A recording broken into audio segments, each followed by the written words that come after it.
Doon kami pupunta ngayon mga kaibigan sa bundok na yan, nakikita ninyo. Kasama natin sina Kuya Oliver at si Totoy Jed. Meron tayong dalang bigas.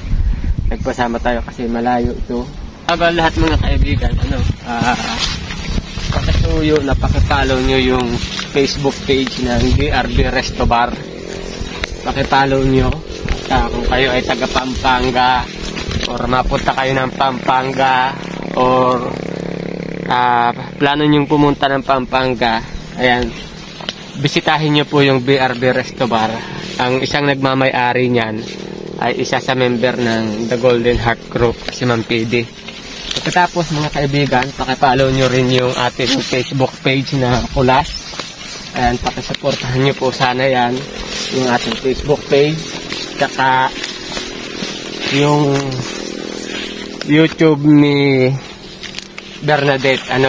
Meron din tayong Facebook page sa mga gustong mag-message po sa atin doon sa Rampage channel.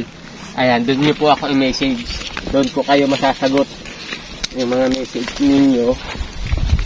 Doon kayo mag-message.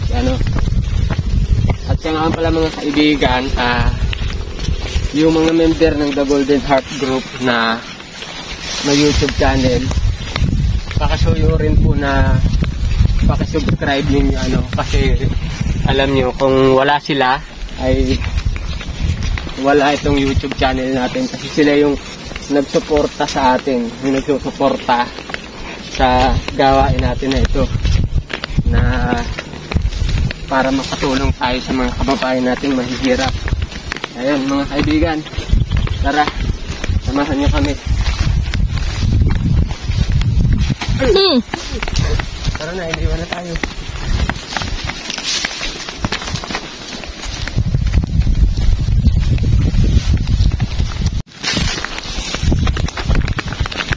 Ang dulas pa ito,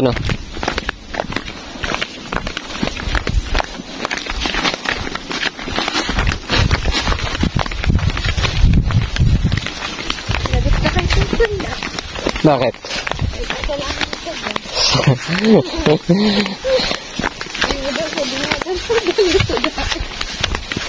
Sunod na lang. Susunod ka na naman. Paalala mo to, sunod daw. Hindi na ako na-message nito to eh. Ha? Hindi na ako na-message.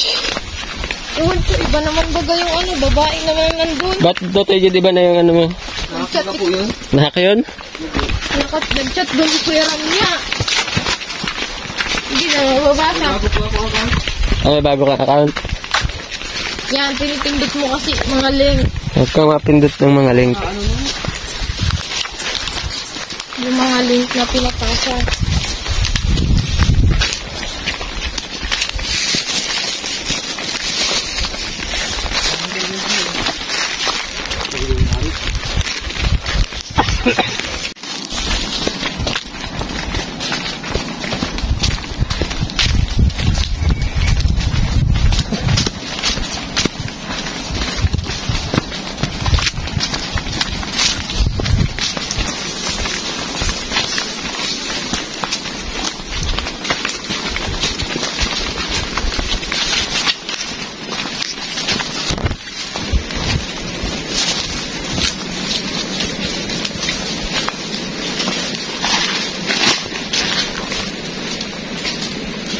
Kuyutan. Ha? Kuyutan. Honey. Ayun. Inom. Nga. Kaya natin ayun yung honey. May honey. Uy, Maghabol kaya to? Ayun, may honey mga kaibigan. Iwanan yung bigas. Ay, may honey mga kaibigan. Nakabitin. Ayun. Maliit pa. Ayan.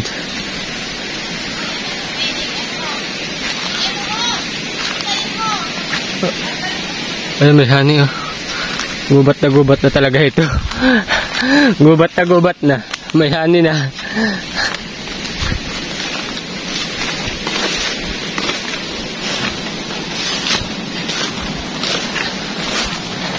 Tubig. tira kaming tubig. Isang plastic. Oh. Ay, ano sa'yo? Nature?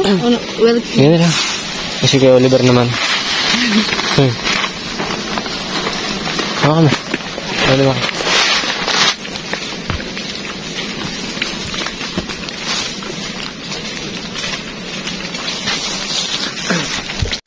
Ang bilis ni Kuya Oliver maglakad.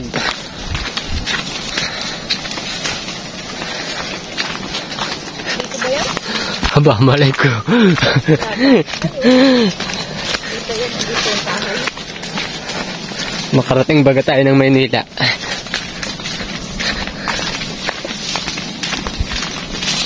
Saan ka magpasok dito?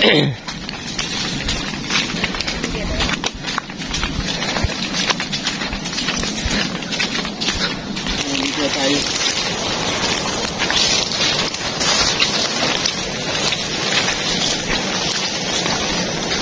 Ay, kuya. Kuya, kuya, nakatira dyan?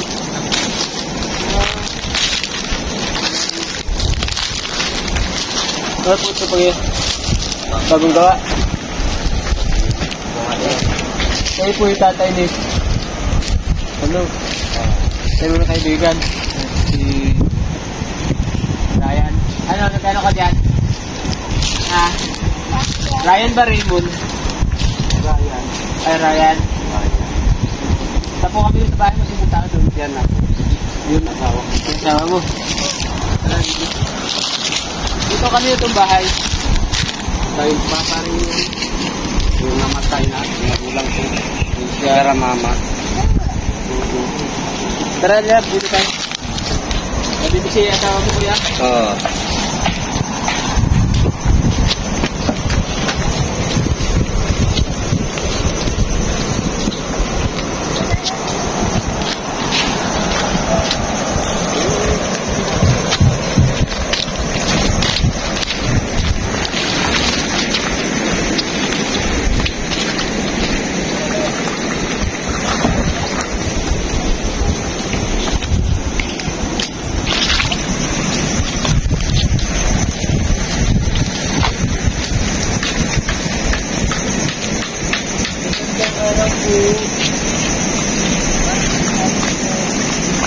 Araw ate.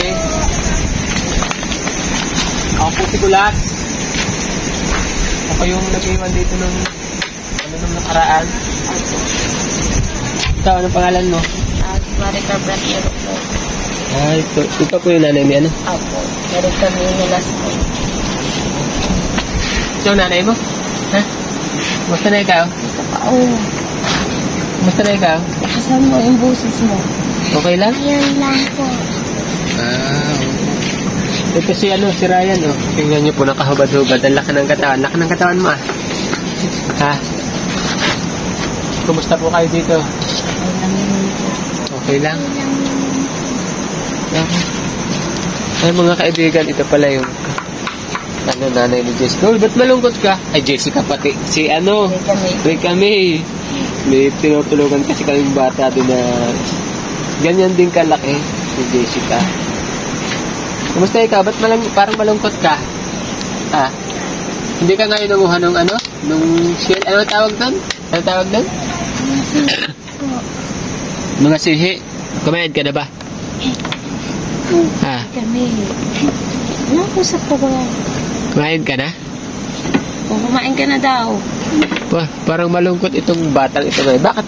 Wala po siyang sakit? Oo. Kasi nung nakaraan po na namin sila nangunguha ng shell doon. Nasaan po kayo noon? Nasa bundok po. Nag-akyat po kayo mag-asawa at nagnananim po kami ng kainin sa bundok kasi doon lang po kami nagkukuha ng pagkain namin. Malayo po dito? Ako po, nasa pinakabundok po yun. Aakyatin pa po. Oo. Nag-uuling din daw kayo? Oo. Kasi dun rin po kami nagkukuha ng pagkain. Pag di rin po kami nagtrabaho, di po kami nag-uling. Wala po kami kakain. Dahil sa pag-uuling, kahit po malakas ang dagat, tatawidin namin mag-ina yan, sasama kami. Ilan pong uling ang dala namin. halos ulising sa ako, 12. Kasama ko yung anak ko kahit malakas. Tinatawid ko may pambili kami bigas, pero kung sisiraan din kami, kung okay na po sa inyo, sir, kung matulong kayo, hindi, okay lang sa akin. Dahil kaya namin maghanap ng pagkain para sa mga anak ko. Ba't naiyak ito si Ba't naiyak ikaw? Ha? Ba't naiyak ikaw? Ha?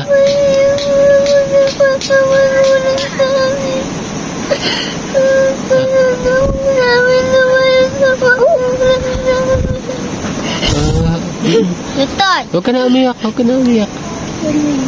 Nasama ka ba pag-uling? Ha? Lahat po sila katulong po yan. Pagtatawid po ng dagat kasama po yan. Pagbibili ka sa mga. Pero dalaot naman po yung kasaw. Tama, pag-ulam lang na. Minsan wala po.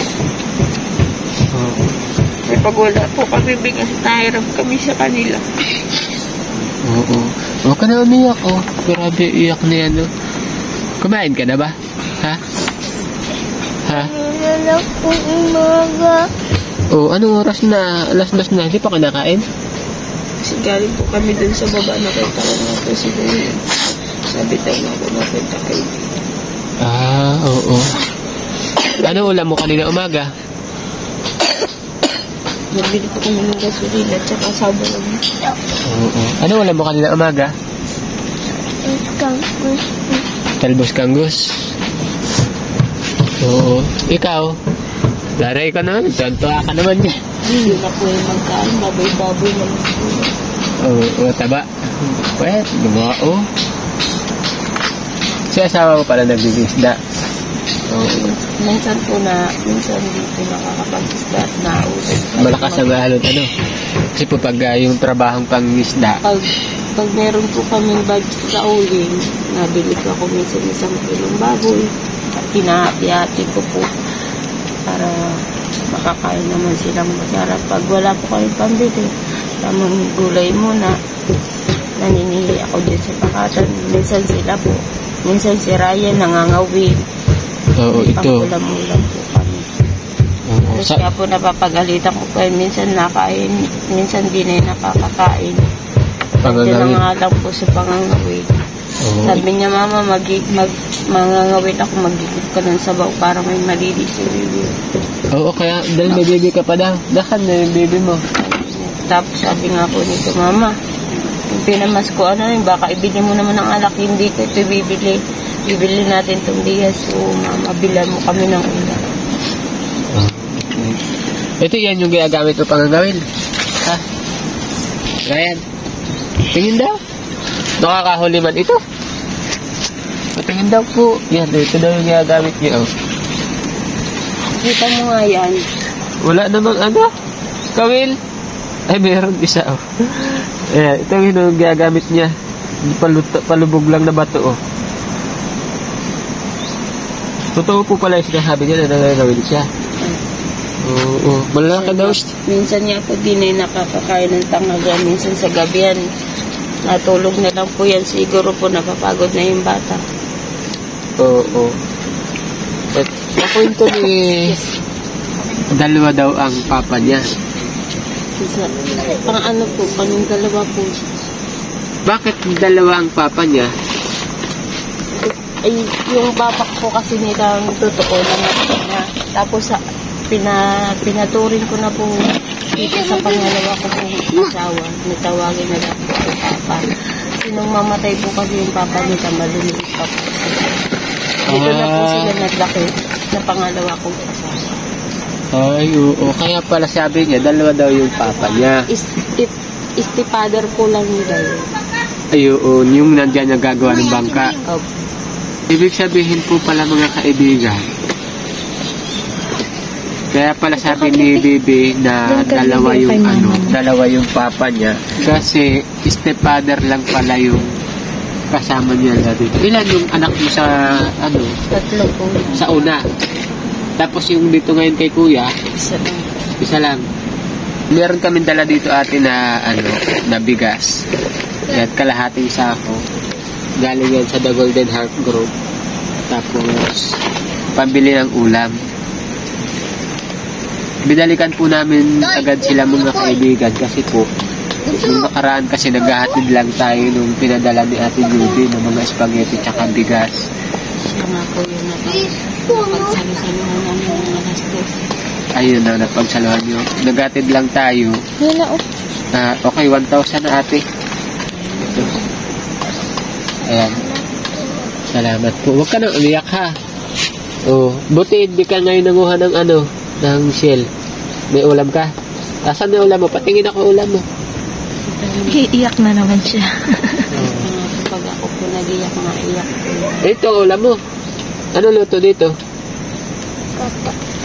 Kagataan mo. Ano yung isa sa mo dito? Wala. Oh, hindi ka hindi ka nanguha ng isda, hindi nanghuli si kuya. Sige, masarap itong gataan. Mamaya magbili ka ulam, magbili ka ulam, huwag ka nang umiyak. Huwag ka nang umiyak, ha? Hindi po. Nakwento din nitong dalawa na hindi sila nag-aaral. Ba't hindi mo sila pinag-aaral? Nung pag-alis ko po sa kanila, sabi po nung nanay ko, yung nanay po ng asawa ko, sabi niya sa akin, Maricar, ako na lang anya magkukuha niya ng natitiraan niyang peraan niya ni Totoy Intad niya sa kay Erlisa. Sabi ko, sino naman yun? Yung asawa mo?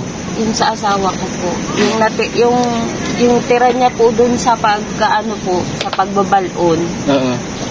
Yung sa tailings po, kada tuwing linggo Sabado, meron po silang 2,000. Tapos sabi ko, dito tayo, tanginit niyan. Nagtapat na din po ako sa kanila. Nagtapat na po ako sa kanila. Sabi ko, Mama, mag-aasawa na po ako. Sabi nila sa akin, kung ganyan din anyang mag-aasawa ka na, ako na lang anya magkukuhaan niya ng perang parang anya sa mga bata. Dahil ko, Mama, opo, para po yan sa pang-baon-baon po nila sa pag-i-school. Sabi niya, anya, papaendarol ko anya, hanggat anya kay Renz. Tapos, nung bumaba po ako, kaming mag-asawa at nag-deliver po kami ng 3 sakong uling. Pagpunta po namin doon, sabi ko, ay napanaginipan ko po sila, sabi daw po ay, wala daw po silang mga damit, nag-uulan, sabi daw po ay. Ibig sabihin, iniwan mo to doon? Opo, nandun po sila. Sa lulahin? Opo, nandun po sila naka-entrega. Tapos sabi niya sa akin, at di pa nga po ako makabangon at 3 araw pa lang ako. Nung paka-4 na araw po, sabi daw po sa panaginip ko, Mama, kunin mo na po kami dito kasi binubukod po kami ni Tita Angelo. Tingnan mo po, nandito po kami sa kalsada.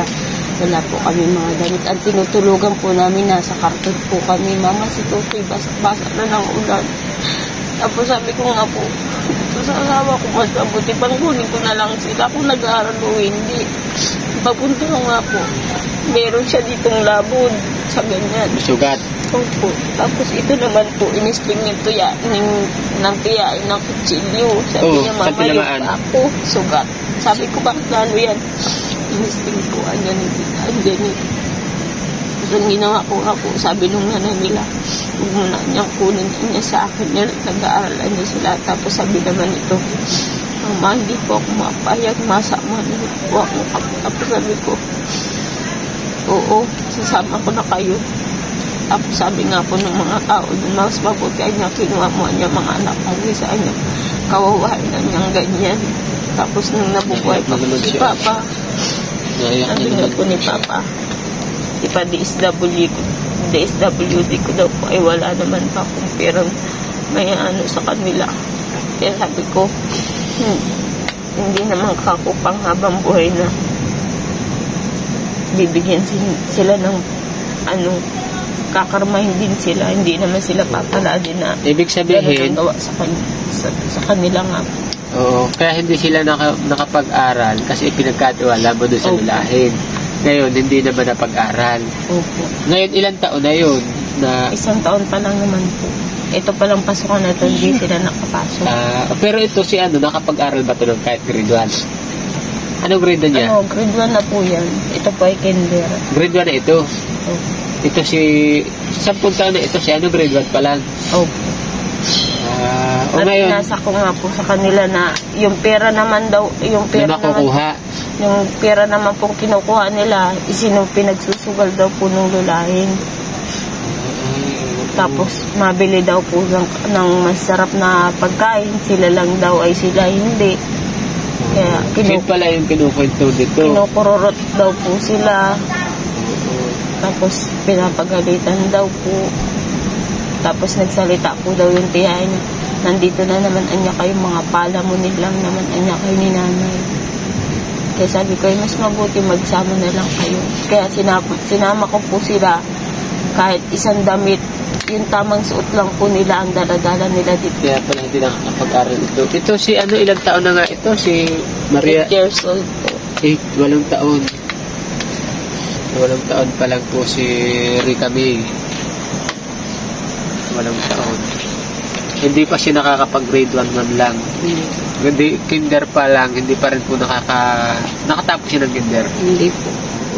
Pagsikapan mo ate na paaralin itong mga batang ito kasi kawawa naman malaki na hindi nila nakapag-aral. Kung dito sa lugar ninyo, parang ang layo po ng ng eskwelahan. Ayaw nga po, sabi nga po nila Kuya G.R. na yung tinutulungan niling ko doon. Malayo nga daw po dito sa lugar nito. Mas maganda nga daw po nasa kabayanan kasi hindi mo nakakaawa sa bata, nakakapag-aral lang na ayos. Okay naman po sana dito mga kaibigan, libre na yung pang-ulam mo, manguha ka ng tabing dagat, yung panggatong mo, hindi mo bibilhin. Kaya nga lang, yung mga bata, ano po ang pag-aaral nila, ang napakahirap dito. Nung pagbaba nga po namin, yung binigay ninyo sa kanilang alos nahihirapan niya po sila pagbibit-bit. Ang layo. Ang layo, oo. Ayun mga kaibigan, ito po yung binalikan po agad natin sila, gawa nga ng sobrang naawa po ako dito sa magkapatid ito, tsaka gusto ko din pong makausap ng magulang nila na si Ate Maricar. Maraming salamat po ulit sa The Golden Heart Group, sa Charity Supporters Group, sa mga kaibigan po natin na nagsusuporta, sa ating mga manonood. Maraming salamat po.